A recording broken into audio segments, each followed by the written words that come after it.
This is your ultimate stop for everything sports. The Golden State Media Concepts Sports Podcast. Should I say more? From the NFL, MLB, the NBA to MMA, it's all in here. The Golden State Media Concepts Sports Podcast. Listen now.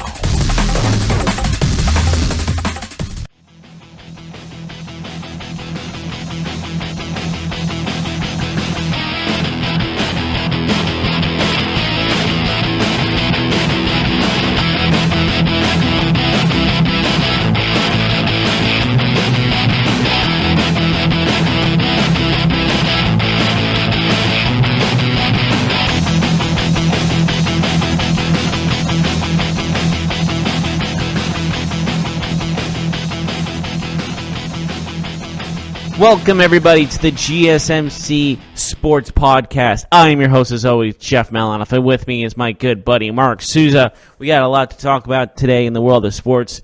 Thursday night football between the Chargers and the Chiefs and that exciting ending to that game. Roundup of the NBA, and also talk about the NFL games that are going to be happening this week. Week 15, we're almost at the playoffs. It's almost here. I'm excited. Are you excited? I am excited. Did that sound exciting? No, it didn't. Are you excited about the 75 bowl games you're going to watch in the next 4 weeks? Absolutely. I mean, I have a family little bet with it. We have a family pool every year, so I'm excited to win some money. Hopefully, It's always an exciting time when you know there's like a bunch of football on, and if it's just an endless amount of football, you can never get enough football. You think so, but I don't know about Tulane and Louisiana. That really doesn't do it for me. Sometimes these games surprise a lot of people of how competitive and how much scoring there is and how entertaining it is. So maybe you should be optimistic. I don't know. I don't know. It just seems kind of boring. But I wanted to ask you a very controversial question, a question that has upset so many people. People get very heated in this debate. They get more heated about this rather than who you voted for president. It's one of the most controversial topics you'll ever hear. They've even done a study on this topic. What is this topic? Are you ready for this question? Yes. Is Die Hard a Christmas movie? Ooh. So you're talking obviously the first one. Well, it is on Christmas, or it's Christmas time. It's at a Christmas party where this all goes down. But the Christmas is not a theme around it. There's no reason for it to be Christmas. It just you're saying it could be any like holiday and it would still be the same movie, right? Yes. The holiday doesn't change it, and I think it's because like the reason they're Christmas is he's flying to see his wife on Christmas. Mm-hmm. They had to put a reason he's going there. You know what I mean? Exactly. So I'm with you. I wouldn't call it a Christmas movie, but it plays a part in why they're there. Like it plays into the scenery, but that's it. So people are very strong, have strong opinions on this subject. I don't know. Of all things to talk about and all things to argue about, this is like the least important thing ever. No, I think some people would say that this is, the hill that they will die on in terms of arguing for or against this. Of all the things to die on a hill for, Die Hard being a Christmas movie. So you're saying it is or isn't? What is your? I'm saying it isn't, but it is Chris. There is a plot about Christmas, but it's not integral to the movie. If that wasn't there, then it would still be the same exact movie. Mm-hmm. I see what you're saying. Like there just wouldn't be a Christmas tree in the background after Han shoots one of the guys after he talks to John McClane about like saying, hey, we're friends, we're good buddies, you know what I mean? Just it doesn't work out. I am sitting here and I'm going to tell you after much deliberation, I've always been on the it's not a Christmas movie side. But I'm here to tell you, damn it, Jeff, this is a Christmas movie. And not only is it a Christmas movie, it is the best damn Christmas movie that there is. Who has told you this? Oh, just me. You just said you were on the other side of the spectrum. When'd you flip? I flipped. When? Like, when did this happen? When you said that it wasn't a Christmas movie. Well, the thing is, Die Hard, it's like, the only thing that's Christmas related is now I have a machine gun, ho, ho, ho. It's a Christmas movie. There's a tree. And Christmas is involved. And you're right that it's not an integral part of this.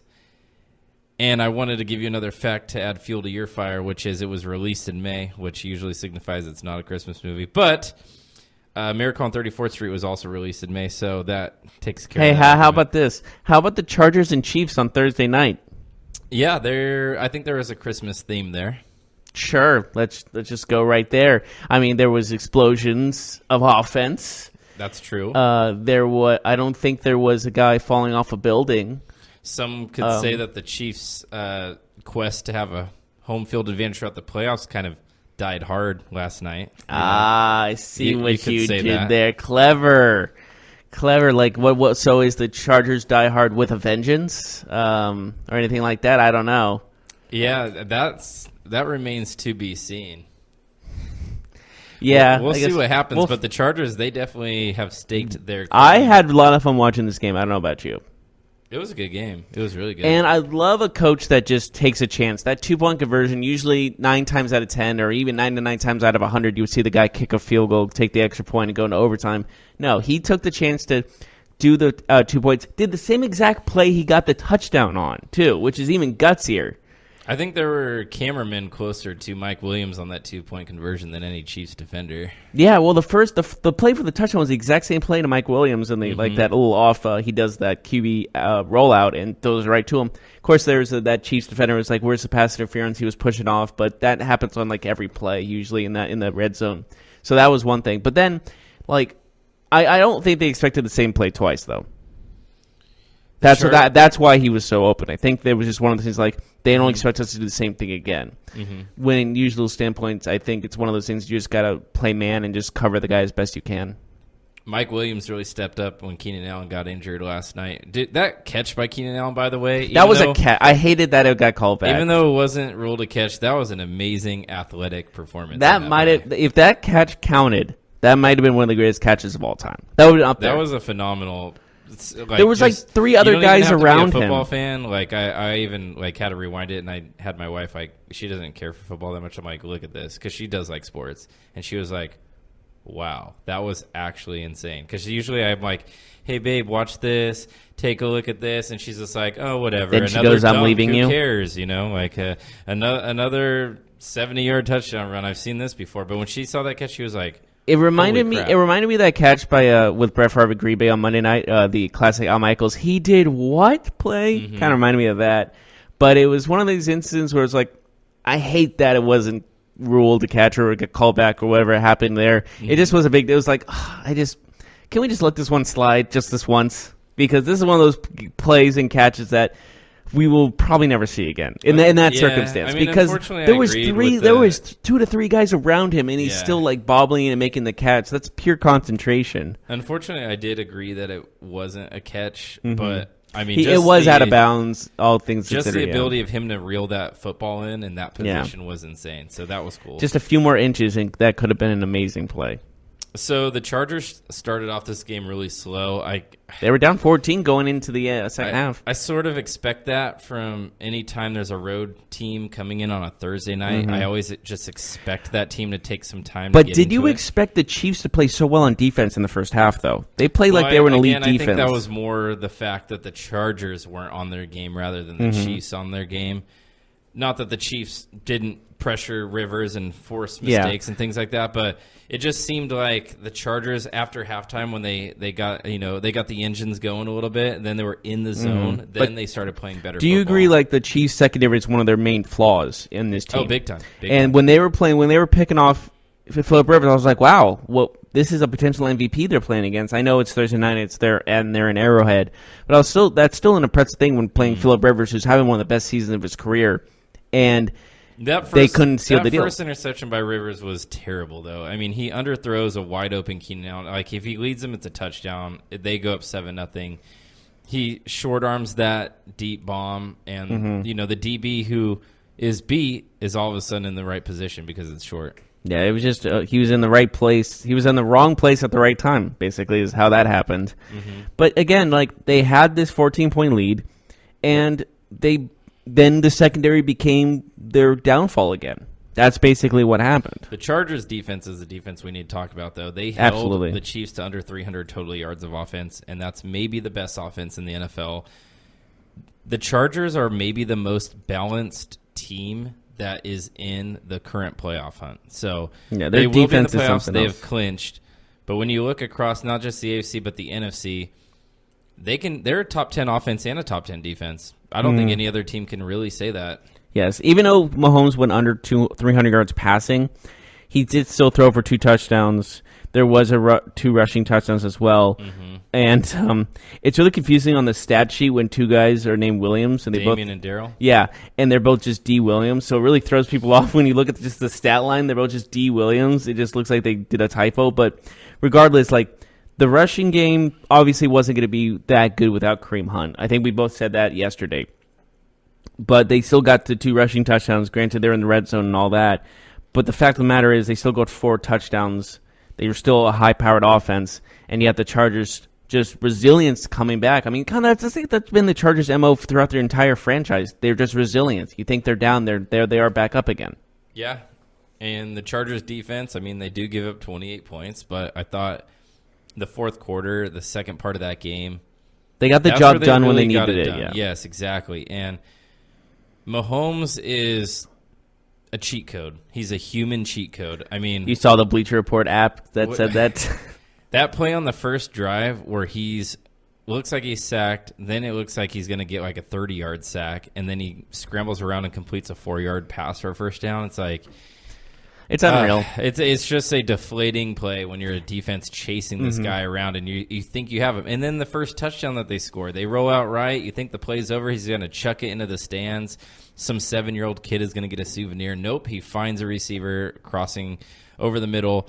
The defense falls asleep for half a second. That poor 7-year-old not Touchdown. getting a souvenir. Today they get a touchdown. Yeah, not this time. Maybe next time. Yeah. Well, the thing is with Mahomes, as soon as he got drafted, people were like, okay, this guy might be like a 2-year project, 2 to 3 year project. They saw a lot of flaws in him. And he's just making them all pay with how they're playing, how he's playing.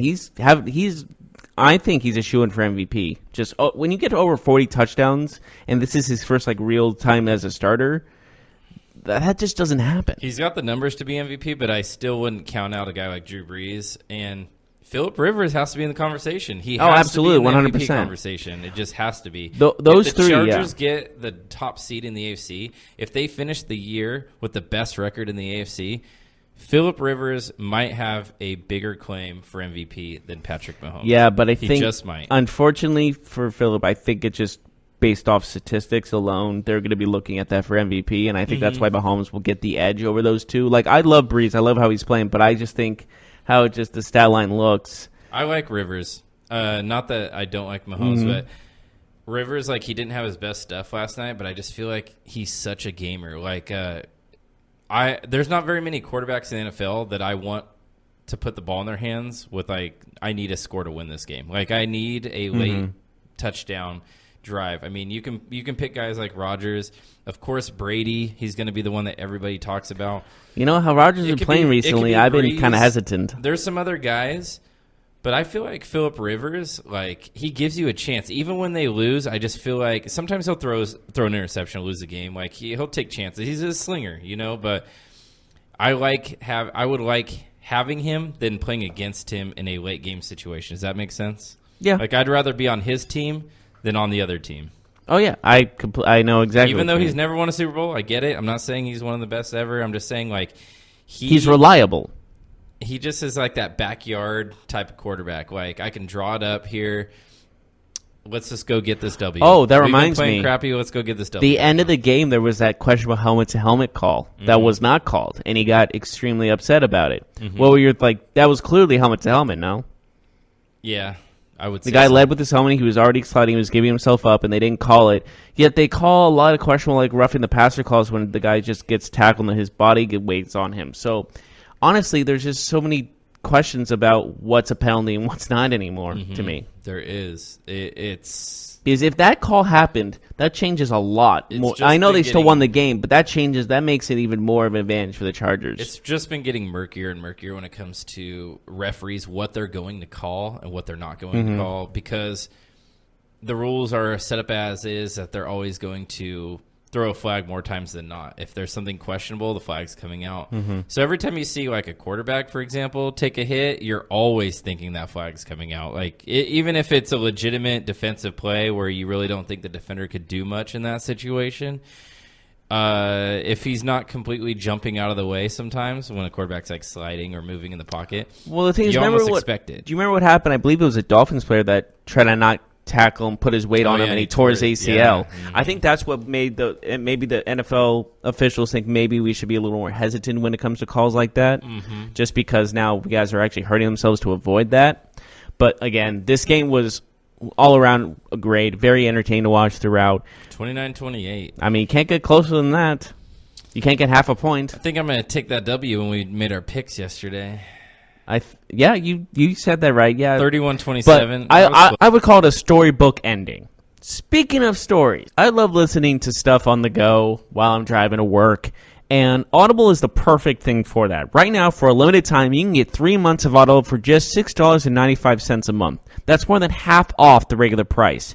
Give yourself the gift of listening. And while you're at it, think about giving the gift of Audible to someone on your list. Could be your football list, could be your Christmas list. Either one, I don't care. For more, go to audible.com/GSMC book or text the code GSMC book to 500-500. With this code, you will get your first audiobook for free along with 2 selected original Audible titles and an exclusive fitness programs when you start a 30-day trial. So take the time to listen on Audible.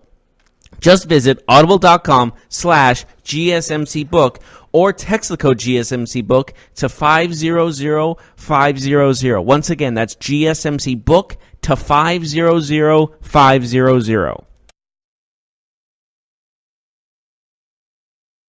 What happens to your decision-making when you drink? Well, after one drink, you feel confident. A few more, and calling your ex at 1 a.m. seems like a great idea. And you're pretty sure the secret to a great taco is 4-day-old macaroni. The bottom line, drunk you doesn't make great decisions. So you're risking a DUI or worse if you count on him to get you home. Plan before you party. Get home safe. Brought to you by Washington Times.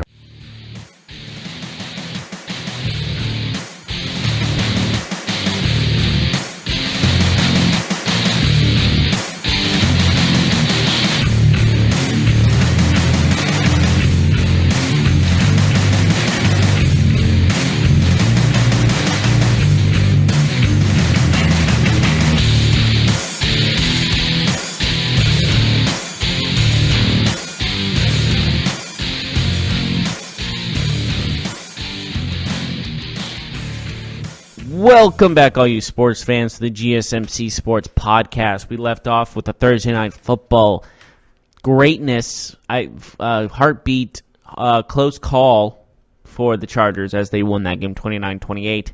Now we're moving on to the NBA, and with this, we will talk about Harden versus James, LA versus Houston, and Harden with an impressive triple-double, and I think we can both agree on that one. 50-point triple-double. Yes. 50 points and 10 boards and 11 assists. Thank you. And, well, this game really... And the LeBron didn't have that bad of a game. 29 points, 5 rebounds, 4 assists. Not a LeBron type of game, but still positive nonetheless. But the Rockets proved that they can beat elite teams still, and James Harden is still MVP-like player. No? Is this a turning point for the Rockets? Maybe, but I would kind of proceed with caution on that. I would say it's more likely it was a one game. Too soon? I mean, Rockets are at home. They're not a bad team. They just play in a tough conference, and they beat a good LA team. But what's the stat that I always look for in LA games that determines if they win or lose? What's the one stat that we talk about, that I talk about all the time when I talk about the Lakers? I don't listen to you.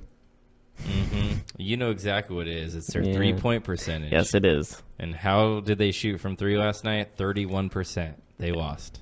That's what happens. If they're under 35, they usually lose. If they're over, they usually win. And if you're under and you're playing a team like the Rockets, who have a star like James Harden who can explode for 50 points in a night, it's going to be hard to win those games, you know? Harden did put the team on his back in this game. I mean, there were other, like Chris Paul only had 14 points himself. Like everyone else was under 20 points. He had 50. So you can say that James Harden carried his team to this victory.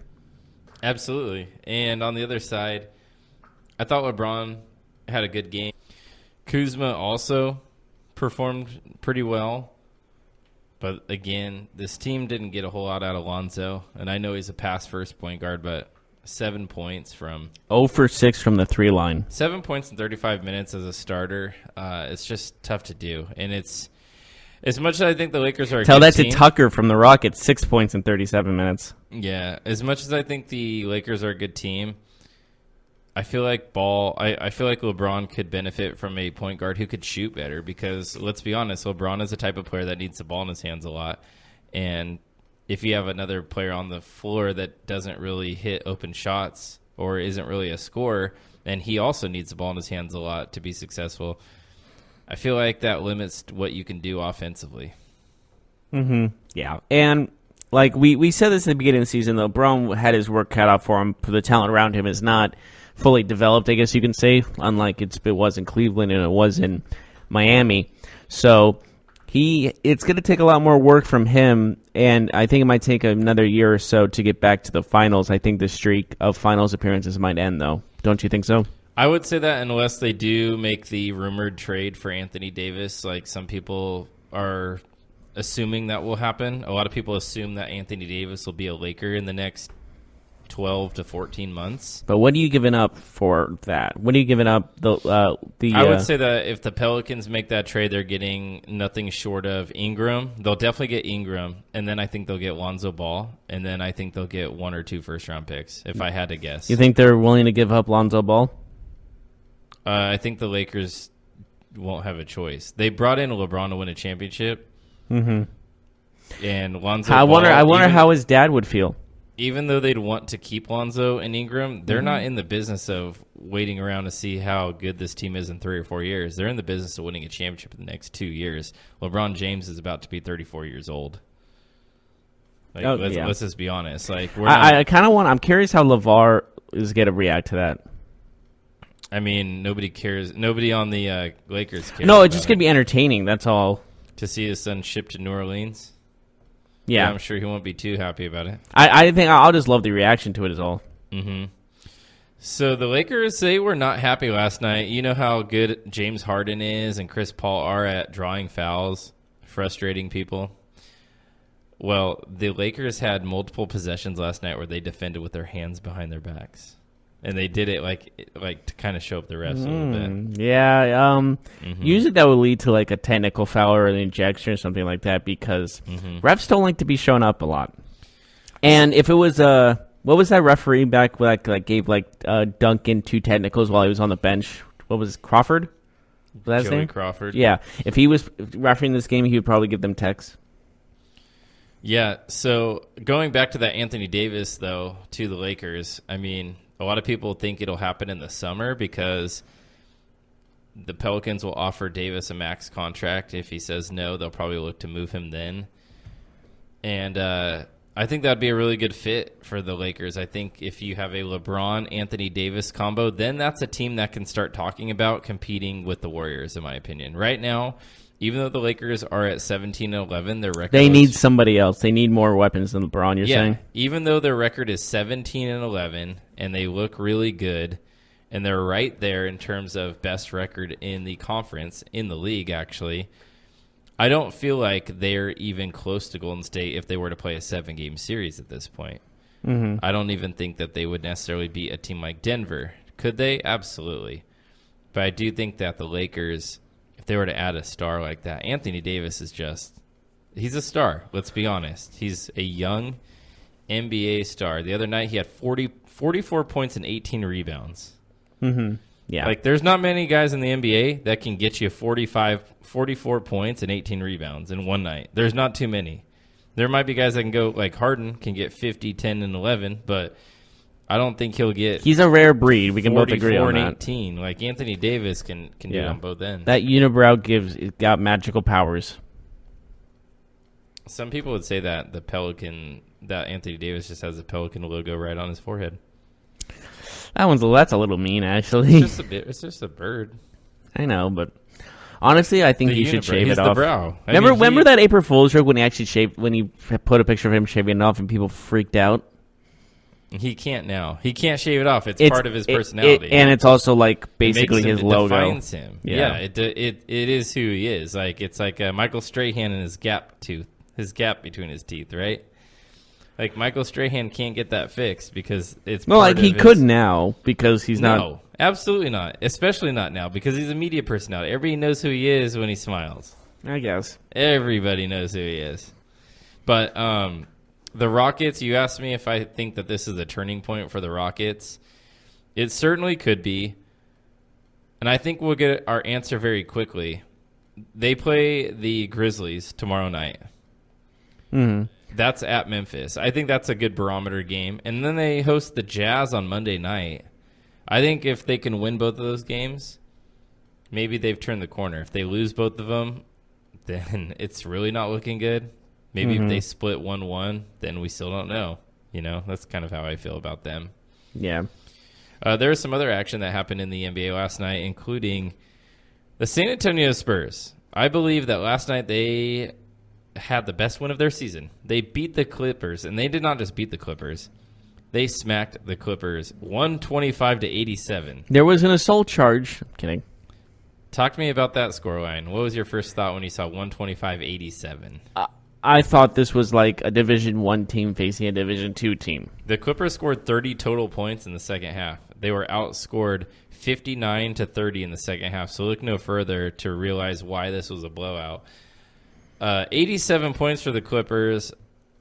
Not very good. I know they've been tired. They've been playing a lot of games recently. So I kind of give them a pass there, to be honest with you. But yeah, Clippers scored over 17 points. They only shot 35% from the floor, 32 from three. And on the other side, the Spurs with LaMarcus Aldridge, who had an incredibly efficient night, 12 of 14. But this was a Clippers team that was first in the West not too long ago.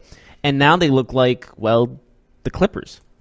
Yeah, I mean, they're still only a game out of first place. I know, but this is just, I think this is a bad sign. That's all. Because losing games is one thing, I get that. But losing them by that much and with that lack of effort, it felt like they've there's something been blown to be out their last two games. They put the Raptors and the Spurs. I just feel like that's something to be concerned about if I'm a Clipper. Because if you're a Clipper? if you're competing against these playoff contending teams and you're losing by that in blowouts, I wouldn't be too worried about it. They've played 4 games in 6 nights, and this was a road game. I mean, I get what you're saying. And they have lost some games recently. I am playing devil's advocate here.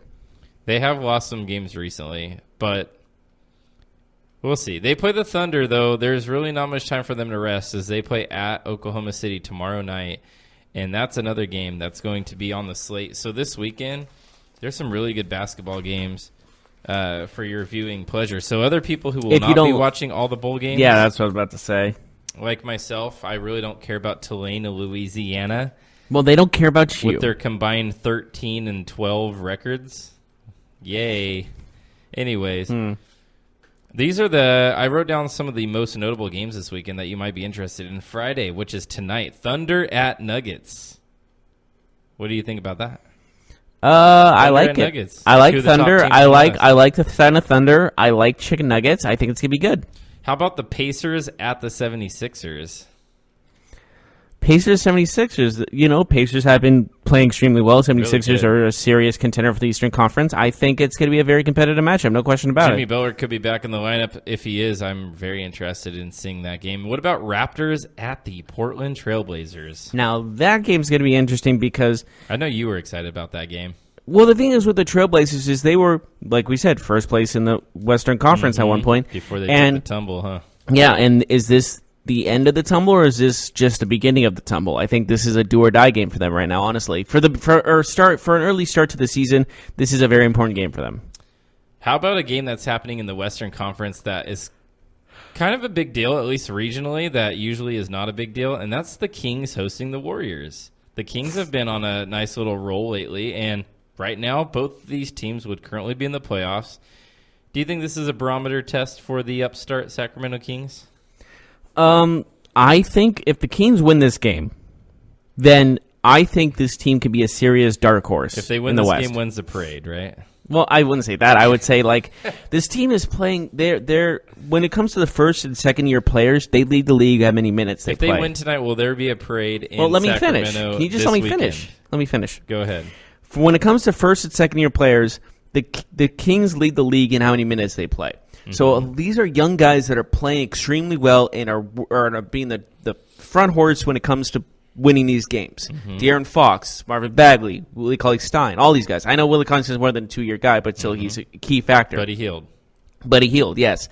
And if they beat the Warriors here, I would seriously consider them like maybe this is a team to look out for throughout the rest of the season.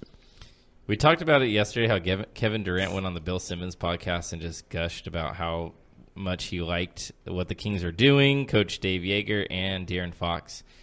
Maybe he's just setting them up, and then he's going to drop 50 on them tonight. What do you think? Nay, but I honestly, throughout the season, I'm not looking past the Kings as, this is a team we're going to easily beat. They play at a fast tempo. They've been playing at a fast tempo this whole season, and they're young. They're athletic. They play extremely well together. They have great chemistry on the court. This just team, seems like this might be a bounce-back game for the Warriors after getting it easily could be, no question about it, but I don't think the Warriors are looking at them as an easy victory. Celtics at Pistons is tomorrow. So Saturday's key matchups, Celtics at Pistons, Rockets at Grizzlies that we just talked about, Clippers at Thunder. So Clippers are playing a tough back-to-back. They play at the Nuggets tonight, and then they're home to the Clippers tomorrow. That's tough. Sunday, though. Sunday. Raptors and Nuggets. That's a good game. Yeah, Raptors, Nuggets. Right now, they're both currently the number one seeds in the That's what I'm talking. That's what I love to see. Two of the best teams in the NBA going toe to toe. And honestly, okay, did we expect that when the Nuggets and Raptors play each other? Did we say, this is totally going to be the first teams in their respective conferences playing against each other, like at the beginning of the season? If we still looked at the schedule, no, this is clearly was not expected to be as competitive or as interesting to look at as this right now. But some people dig for gold, some people dig for dinosaur bones. So Nuggets and Raptors, Phoenix. In Dallas, you just talked about going toe-to-toe. We saw Ayton and Doncic go toe-to-toe, 99-89 for the Phoenix Suns. The Phoenix Suns have now won 5 games, Jeff. Are they back? I wouldn't say that right away. Is DeAndre Ayton starting to worry you? 7 points, 5 rebounds, 1 assist last night. That's not especially for a center, that's not what a stat should be. He played 26 minutes. But he only shoots 3 of 13, 5 rebounds. I need to see more from him. I really do. The Mavericks, though, Luka Doncic, they couldn't be happier with their pick. He scores 13, has 5 rebounds, 6 assists. Kind of a lower end of the Luka Doncic type of games, which is crazy because that's a pretty good game, but he has set those expectations so high in Dallas because of how good he's been. I think right now he's a consensus rookie of the year. Would you agree with that? Yeah. And 13, 5, and 6 is like, wow, that's a good night. But for him, it's like, I kind of struggled. That's good when a 13-5 and a 13-5 night is like one of those things in where like you're saying, that's not a very good start. A very good game. He was 6 of 12 from the field, 1 of 5 from 3. But the Suns actually get this win, believe it or not. So even though they were without Booker again, they get their 5th win of the season. They are 5. Do you know how many losses they have? How many? Guess. 17. What's the Suns' record? 5-30. 24. I was close enough. Last night we had the first NBA game in Mexico this year. Did you hear about that? The great people of Mexico saw a thrilling game between 2 amazing teams, and those teams were the Bulls and the Magic. Oh, that's disappointing. 97-91 to the Orlando Magic. The Bulls are 6-23. That's not good. Orlando's 13-15. That's pretty okay. Yeah. Vucevic led the way for Orlando. He had a nice little game with 26 points, 10 boards. Do you think Orlando will end up making the playoffs? Probably not. Just that's right now they would be in the playoffs if started today at 13-15 because that Eastern Conference, Jeff, that good old East. It's called the Wild Wild West, not the Wild Wild East, because the East isn't very good. Do they even have a good nickname? The least in the East? Beast Maybe. from the East. Well, the least are in the East, right? Well, In terms of NBA. I think the Raptors are the Beast from the East. So Would you agree? you'll still say Die Hard is not a Christmas movie, if I understand you correctly. You agreed with me. No. I said that Die Hard was a Christmas movie. Yes. Oh, yes, you did. I apologize. You did say that. I'm thinking about their conversation we had off camera. Oh, so are you calling me out? Are Well, you I was that I'm a saying fraud? I was saying you agreed with me that it could be a Christmas movie off camera. That's what you said. Could not be. Yeah. But Die Hard is a good story. I think it's a good movie. Would you agree that it's a fun movie to watch? Oh, 100%. It could be a fun movie to listen to, read, maybe. Well, you can start listening to audiobooks on Audible.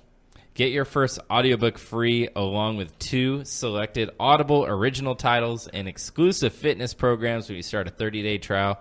So take the time to listen on Audible. Visit audible.com/GSMC book, or you can use your phone to text GSMC book to 500 to get started today.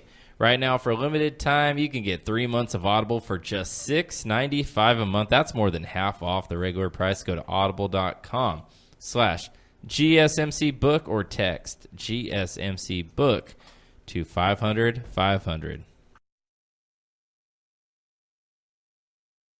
What happens to your decision-making when you drink? Well, after one drink, you feel confident. A few more, and calling your ex at 1 a.m. seems like a great idea. And you're pretty sure the secret to a great taco is 4-day-old macaroni. The bottom line, drunk you doesn't make great decisions. So you're risking a DUI or worse if you count on him to get you home. Plan before you party. Get home safe. Brought to you by Washington Times.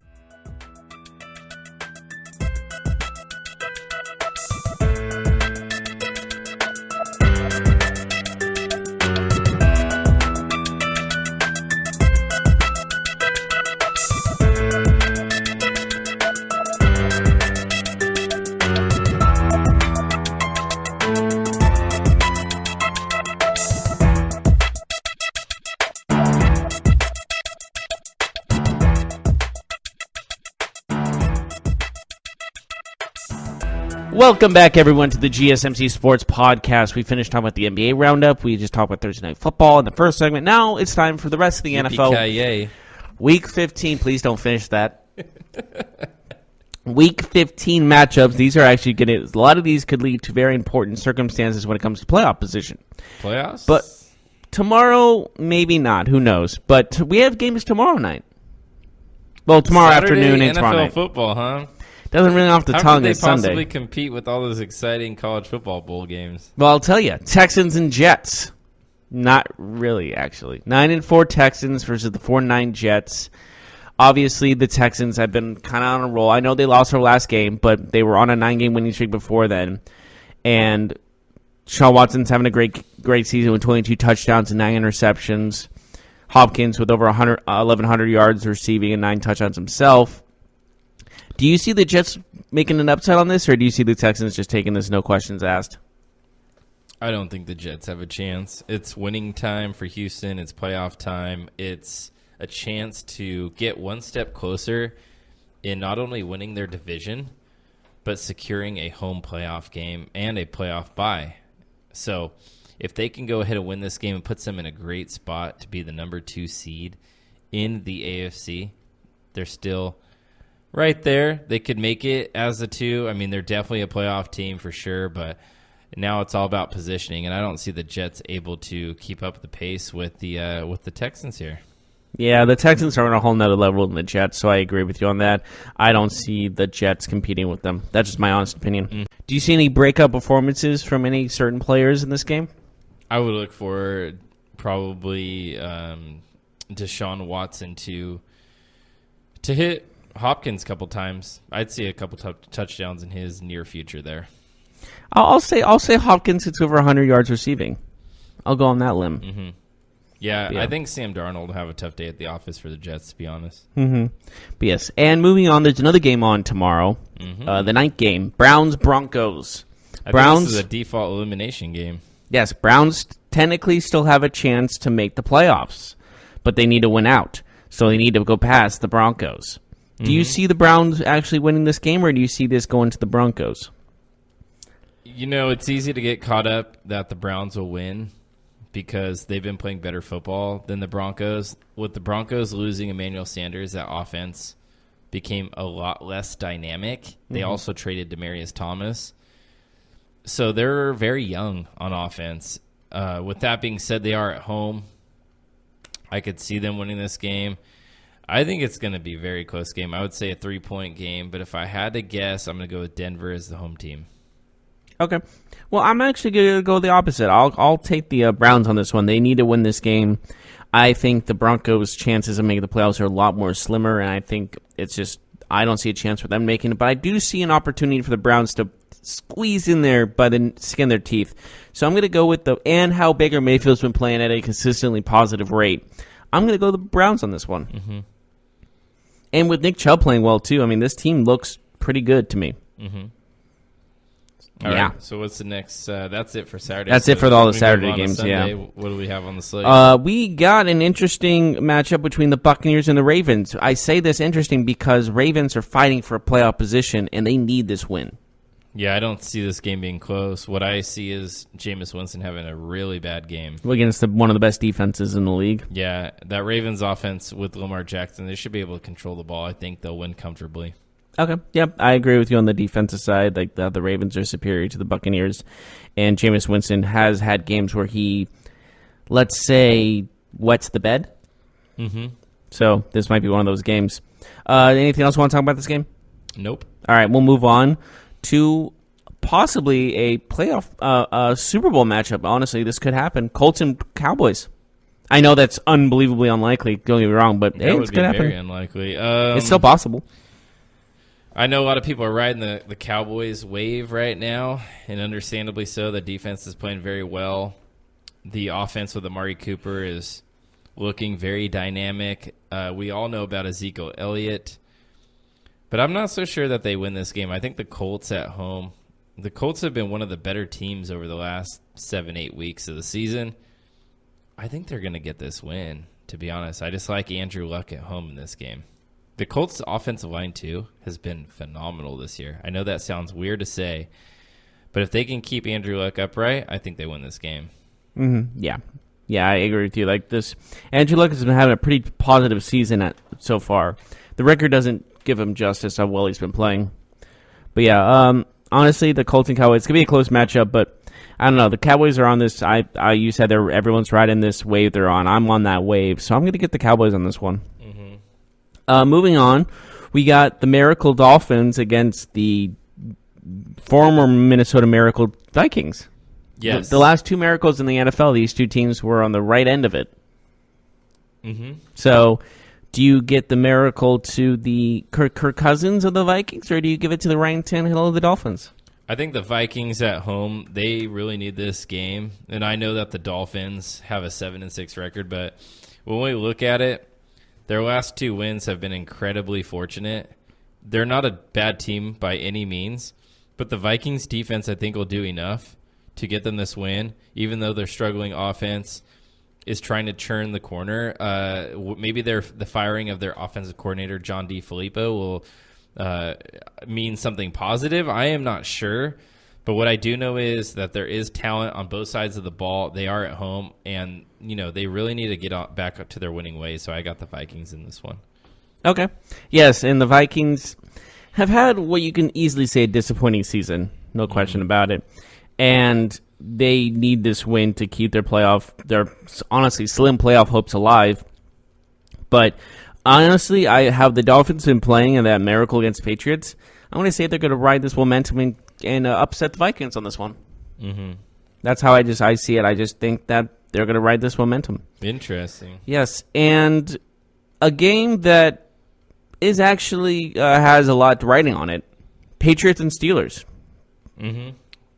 Patriots Yes. and Steelers. That's the afternoon game. Yeah, might be the game everyone's looking at. I would say so. The Patriots have been the Steelers have been really floundering lately. 7-5-1 for the Steelers. Yes, that's pretty bad. As for the Patriots, they're like we talked about. They're coming off a big loss to Miami. Mm-hmm. They're 9-4 still. They're looking for their 15th. Pittsburgh got beat by the Raiders last week. So Yes, so they're both coming off some disappointing losses for sure. I think Pittsburgh's lost 3 in a row. They are 7-5-1. If they lose this game, They're done. they'll actually they'll fall to 500. Yeah, well, technically, would you still call it 500 with the tie? I mean, Is that how it works? Isn't it just math? Like if they're 7-6-1, they're over 500. I don't know. Adding the tie is kind of confusing to me, so I'm not sure how it works. But I will give the edge to the Patriots because they're looking for their 10th win, and if they do, they'll be like, what? How many consecutive seasons in a row with 10 double-digit wins? It's like 15 or something like that, which is just unreal. Because I don't think we'll ever see that kind of consistent So do you think wins this win game? again. I'm going to go with the Patriots. I'm going to say they're going to take their 10th win. Yeah, I have the Patriots as well. I just don't think that Big Ben is healthy enough right now. I know that he got injured last game. He still played, but if he's not completely healthy, James Conner's not going to play again. So I say the Patriots loss to the Dolphins was more of a fluke than the Steelers losing to the Raiders.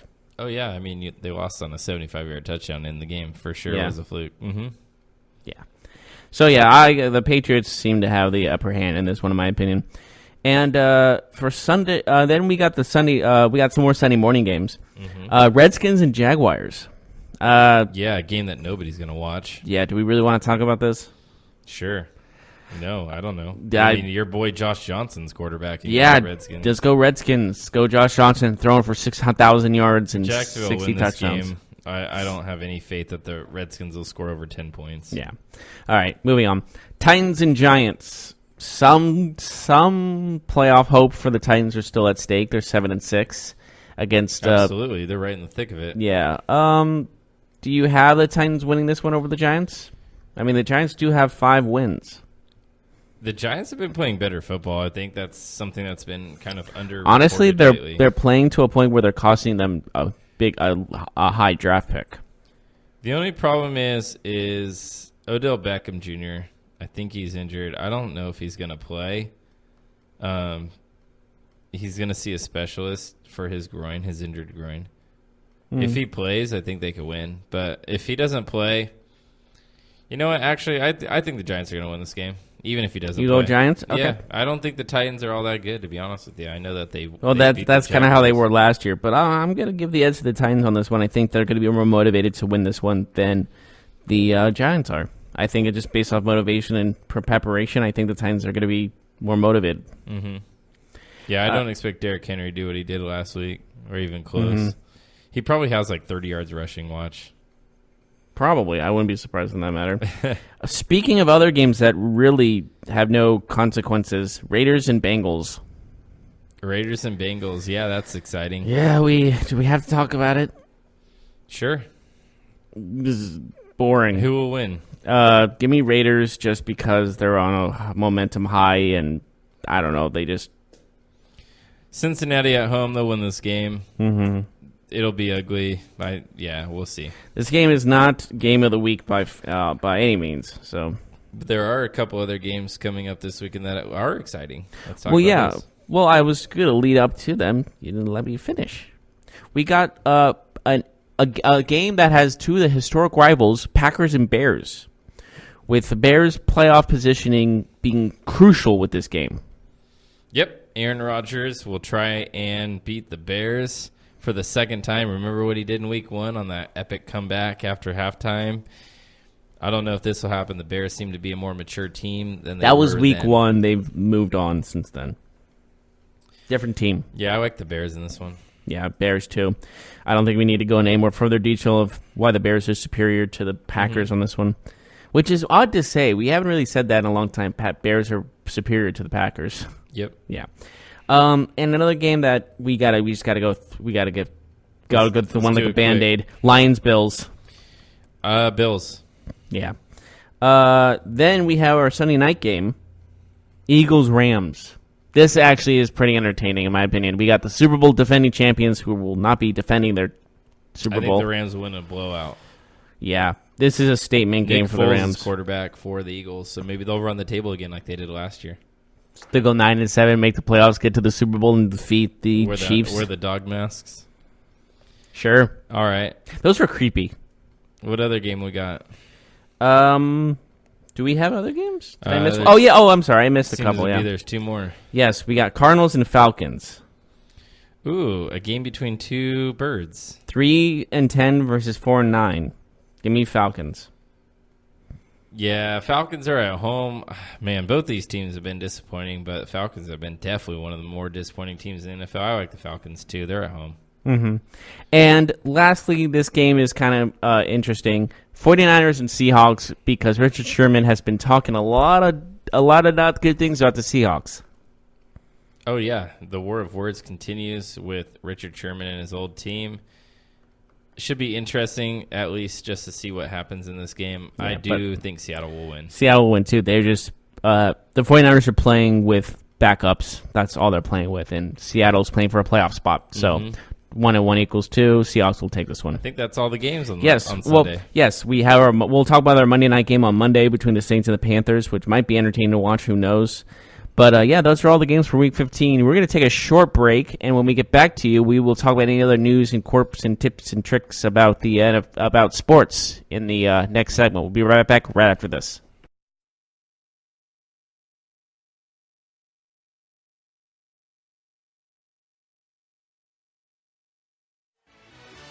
Are you looking for help for your fantasy football team? Check out the GSMC Fantasy Football Podcast. Get today's best advice on who to start, who to sit, even who you should draft. From sleeper picks to red-hot lineups, they got it all covered for you. That's gsmcpodcast.com/fantasy-football-podcast. We'll cover traditional leagues, dynasty, PPR, even IDP leagues. When you need fantasy help, there's just one show to hit up. Don't forget to like them on Facebook and follow them on Twitter. Visit gsmcpodcast.com for more info.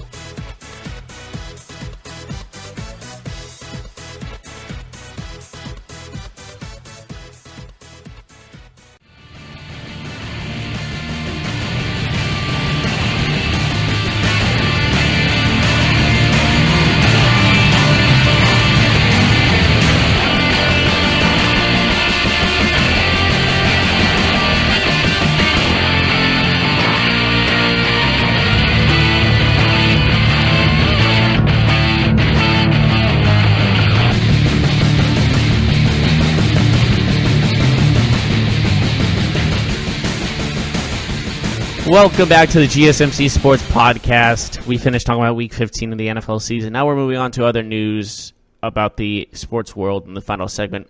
So we talked about yesterday how the Suns owner wanted to leave, threatened at least to leave Phoenix if he did not get a new arena and move to Vegas or Seattle. Now he's saying he's committed to Phoenix. So now I'm confused. Is this just like him taking, is this like a fight with your significant other? I didn't mean the things I said. I'm sorry. Suns owner Robert Sarver on Twitter yesterday in a video message said that he's fully committed to keeping the team in Phoenix. So, do you think it's legit? Yeah. So he just wanted to make sure that message came across crystal clear to everyone. This came on the idea of him possibly moving the team came on the idea of a vote to not fund $230 million by the city in renovations for the arena. So we'll see what happens here. But the Suns agreed to a 40-year lease in 1992. But the deal includes a provision for the team to opt out after 30 years. 92, 2022, 30 years. So it could be something where it will happen, but it wouldn't happen for at least a few more years. But anyways, I want to talk about Redskins linebacker Mason Foster. Not Reuben Foster, but starting linebacker Mason Foster. I don't know if you heard about this story, but he got caught talking smack about the Redskins and their fans on Instagram. Did you hear about this? No, I didn't. In direct messages. He slid in some DMs, Wait, to women, or was this like just... No. He was just talking trash about his team, and now he's getting called out for it. Like, what did he say? What were his comments? He was talking about how they're looking for scapegoats on the Redskins, and let me pull it up. So he blames his cousin, though. He's blaming his cousin Over what? He said for this I don't know. Oh, for the leaks? So his comment that's really stirring up the fan base said, quote, "F this team and this fan base." It was followed by 6 laughing emojis. The cousin says that the message came from Foster, but was meant to be sent to a private group and not to a random fan. So do you think this is a thing? Or, like, what do you think about this? I think this is the most unnecessary thing to get upset about. I think it's just a private conversation. I think it sounded like he was joking with the laughing emojis. He also said in this exchange, "Yeah, I'll try my chances to go to a winning team next year. Love the Redskins, but this ain't for the African. #love." Oh, okay. That's... So, I don't know what that meant, but... Anyways. I think he obviously doesn't want to play there anymore. I think that's an obvious statement. But I think... You would think so, huh? Bottom line is the fact that Redskins are just a team going nowhere, it feels like. And... bottom line, the fans, you don't want to talk and then the fans hear you talk. They're going to call you out on the stuff you say. And he got called out, and he's just trying to think of he's trying to play, what's the word I'm looking for? He's trying to do damage control. Yes. Carson Wentz, he will not be playing. He has a fractured vertebra in his back. He might miss the rest of the season. They're not ruling him completely out yet. I wouldn't play on the rest of the season. Fracture in your spine, that's just never a good thing to look at. Yeah, I don't think that he's going to play the rest of the season. They'll roll with Nick Foles and see what happens there.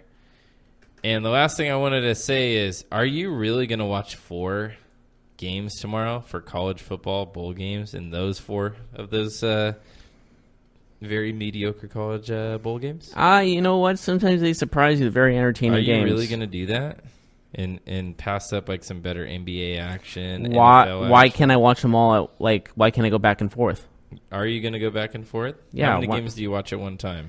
Depends on how many games there are. How many games can you watch at one time? I have actual watching at one time. I have 2 TVs in separate rooms, so I go back and forth whenever one goes to commercial. So 2 at once usually, and then I look at this on my phone. So I guess I can do 3. So which one are you most excited about tomorrow? We're coming to the bowl games, you mean? Yeah. Well, they're all... Sorry, there's 5 bowl games tomorrow. Yeah, there are actually quite a bit. But honestly, I'm looking at Arizona State and Fresno State. So tomorrow, are you going to be watching Tulane, Louisiana, Utah State, North Texas, and the football game at the same time? Yeah. Man, that's commitment. Like I said, I have a family pool going with the bowl games, so they're actually but I mean, you don't have to actually watch those games to participate. I know, but I like to watch them to get involved in them. I like football. I don't think that you're going to watch them. Well, maybe you should stop being just such a downer and a hater. You're going to watch Jazz play the Magic at the same time too. Honestly, I don't. I feel like the bowl games. You're not going to watch Die Hard. I don't think you're going to do that. I've seen that movie 100 times, so it's Christmas season and it's a Christmas movie. Well, so why wouldn't you watch it? I know that Jazz are going to beat the Magic, so I don't really care about that game as much as a bowl game that actually has implications on money. You never know. The Jazz have been struggling this year. They both have almost the same. I just don't understand your hatred towards bowl games. I love bowl games. Doesn't sound like you do. When they mean something. But hey, I want to know exactly what caused Middle Tennessee State to win or lose the game when we reconvene on Monday. How about that? How Middle Tennessee lost their game? How they won or lost. Okay, sure. Why not? Mm-hmm. All right. Thank you so much for joining us, everybody. Tune us in on Monday. We'll have recaps of all the things having on an eventful weekend coming up, and we will see you on Monday. You've been listening to the Golden State Media Concepts Sports Podcast. part of the Golden State Media Concepts Podcast Network. You can find this show and others like it at www.gsmcpodcast.com. Download our podcast on iTunes, Stitcher, SoundCloud, and Google Play. Just type in GSMC to find all the shows from the Golden State Media Concepts Podcast Network. From movies to music, from sports to entertainment, and even weird news. You can also follow us on Twitter and on Facebook. Thank you, and we hope you have enjoyed today's program.